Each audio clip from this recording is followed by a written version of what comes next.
বন্ধুরা, এই দেখুন আজ আমি ডিমের ডেভিল তৈরি করব। তার জন্য 6টা ডিম সেদ্ধ বসিয়ে দিয়েছি। এই দেখুন 4টে আলু সেদ্ধ করে নিয়েছি। আলুগুলো এবার পুড়ে নেব। ততক্ষণ আমি মশলাটা রেডি করে নিই। এই দেখুন একটা ভাজা মশলা রেডি করে নিচ্ছি। এতে 1 চামচ জিরে, গোটা জিরে, 1 চামচ ধনে, গোটা ধনে দিয়েছি, মৌরি দিয়েছি, 4টে এলাচ দিয়েছি, 1 টুকরো ডালচিনি আর 3টে লঙ্কা। এই দেখুন এবার আমি সুন্দর করে শুকনো খোলা এগুলো ভেজে নিচ্ছি। মৌরিটা দিলে খুব সুন্দর টেস্ট হয়, তার জন্য আমি মৌরি দিয়েছি। আমি এটা ভেজে নিই, তারপর আপনাদের দেখাচ্ছি। এই দেখুন বন্ধুরা, আমি মশলাটা ভেজে নিয়েছি শুকনো খোলা। এবার একটু ঠান্ডা হোক, তারপর গুঁড়োবো। এই দেখুন বন্ধুরা, আমি এই সেদ্ধ আলুটাকে একটা গ্রেটার দিয়ে কুড়ে নিচ্ছি। এই দেখুন বন্ধুরা, কড়াতে তেল দিয়ে নিয়েছি। এবার আমি দেখুন 1 পিস আদা ছোট ছোট করে কুচিয়ে নিয়েছি, 4টে রসুন কোয়া ছোট ছোট করে কুচিয়েছি, আর 3টে লঙ্কা কুচিয়ে নিয়েছি। এগুলো আমি এবার তেলে দিয়ে দেবো, সুন্দর করে ভাজা হবে।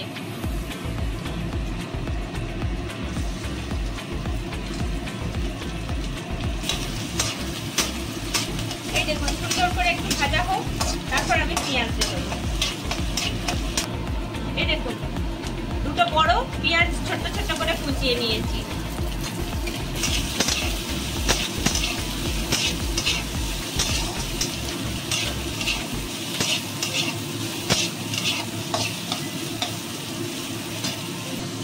এই দেখুন পেঁয়াজটা নরম হওয়ার জন্য আমি 1 চামচ এতে নুন দিয়ে নিচ্ছি পরিমাণ মতো।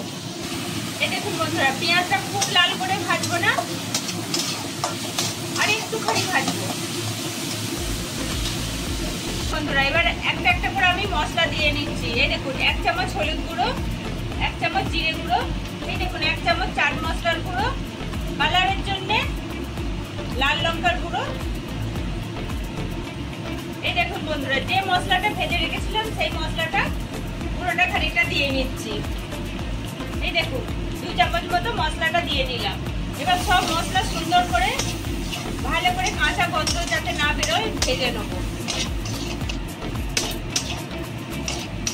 এটা আমার প্রায় ভাজা হয়ে গেছে। এবার আমি আলুটা দিয়ে নিচ্ছি। আলুটা খুব সুন্দর মিশিয়ে দেবো।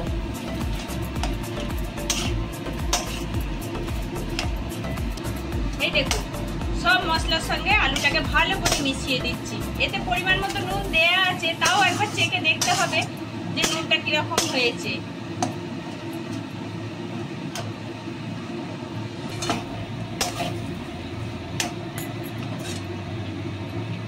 এই দেখুন এবার একটু ধনেপাতা ছোট ছোট করে কুচিয়ে নিয়েছি, এটা দিয়ে নিচ্ছি। এই দেখুন বন্ধুরা, এবার আমার মশলাটা প্রায় রেডি হয়ে গেছে।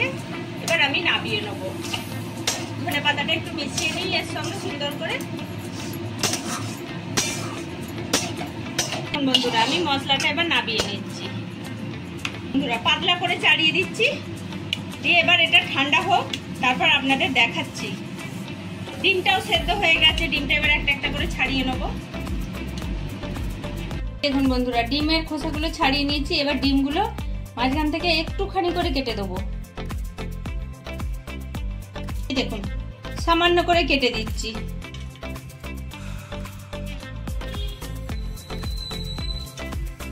এই দেখুন বন্ধুরা, একটুখানি নুন, গোলমরিচ আর একটু শুকনো লঙ্কা সব একসঙ্গে মিশিয়ে নিচ্ছি।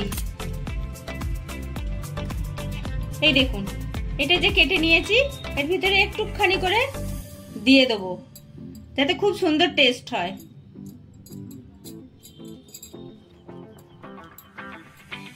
এই সবগুলো আমি মাখিয়ে নিই, তারপর আপনাদের দেখাচ্ছি। এই দেখুন ডিমগুলো আমি মশলাটা মাখিয়ে নিয়েছি। এবার আমি ডিমটা ব্যাটারটা রেডি করে নিচ্ছি। এই দেখুন বন্ধুরা, এবার আমি ব্যাটারটা রেডি করে নিচ্ছি। এই দেখুন 2টো ডিম দিচ্ছি।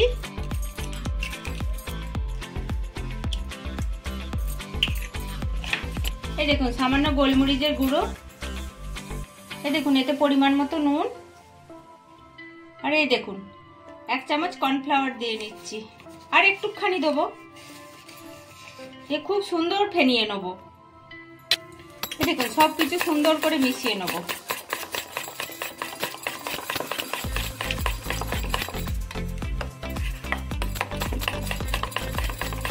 দেখুন বন্ধুরা, দেখুন খুব সুন্দর মিশিয়ে নিয়েছি, খুব সুন্দর সবকিছু মিশিয়ে নিয়েছি, দেখছেন? এই দেখুন বন্ধুরা, এটা ঠান্ডা হয়ে গেছে। এবার আমি এটা গোল করে পাকিয়ে নিয়ে এবার ডিমটাকে এর উপর বসিয়ে দিলাম, দিয়ে আর একটুখানি আলু নিয়ে খুব সুন্দর করে মুড়ে নেবো গোল করে, পুরো ডিমের শেপে তৈরি করে নেব। এই দেখুন বন্ধুরা, টেবিলগুলো রেডি করে নিয়েছি। এইবার দেখুন একটা একটা এই দেখুন ডিমের এতে মাখিয়ে নিচ্ছি। এবার ব্রেড গামে মাখিয়ে নেব, দেখছেন? এরকম করে সুন্দর করে মাখিয়ে নেব। আমি ডবল কোট দেবো।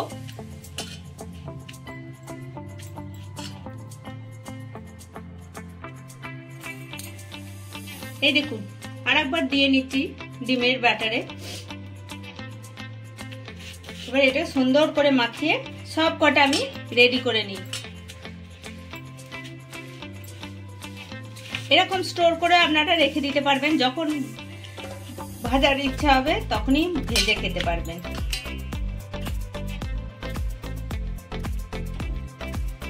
এই দেখুন বন্ধুরা, সব কটা রেডি করে নিয়েছি। এবার আমি ভাজবো একটা একটা করে। এই দেখুন বন্ধুরা, তেলটা আমি গরম করতে দিয়েছি। এটা খুব হাই ফ্লেমে ভাজলে হবে না, মিডিয়াম ফ্লেমে ভাজতে হবে। এই দেখুন তেলটা আমার গরম হয়ে গেছে। এবার আমি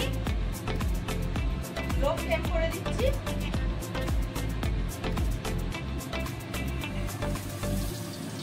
এই দেখুন একটা ছেড়ে দিলাম। এই দেখুন আর একটা ছেড়ে দিলাম। এবার এক পিঠটা ভাজা হোক, তারপর উল্টাবো। এক পিঠটা উল্টে দিয়েছি, আর একটু ভাজা হবে, তারপর আমি তুলে নেব।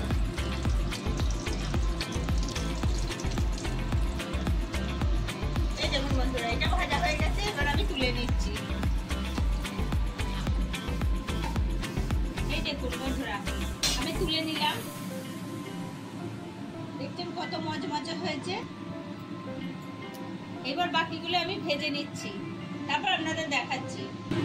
এই দেখুন বন্ধুরা, আমার ডিমের টেবিলগুলো ভাজা হয়ে গেছে। আর এই দেখুন এর সঙ্গে একটু চিলি সস। এই দেখুন বন্ধুরা, একটু টমেটো সসও দিয়ে নিলাম। যে যেটা দিয়ে খেতে ভালো লাগে সেটা দিয়েই খাবে। বন্ধুরা, যদি আপনাদের দেখতে ভালো লাগে তাহলে এইভাবে তৈরি করে দেখবেন, খুব সুন্দর খেতে হয়। যদি দেখতে ভালো লাগে তাহলে লাইক করবেন, শেয়ার করবেন, কমেন্ট করবেন, আর সবাই মিলে সাবস্ক্রাইব করবেন।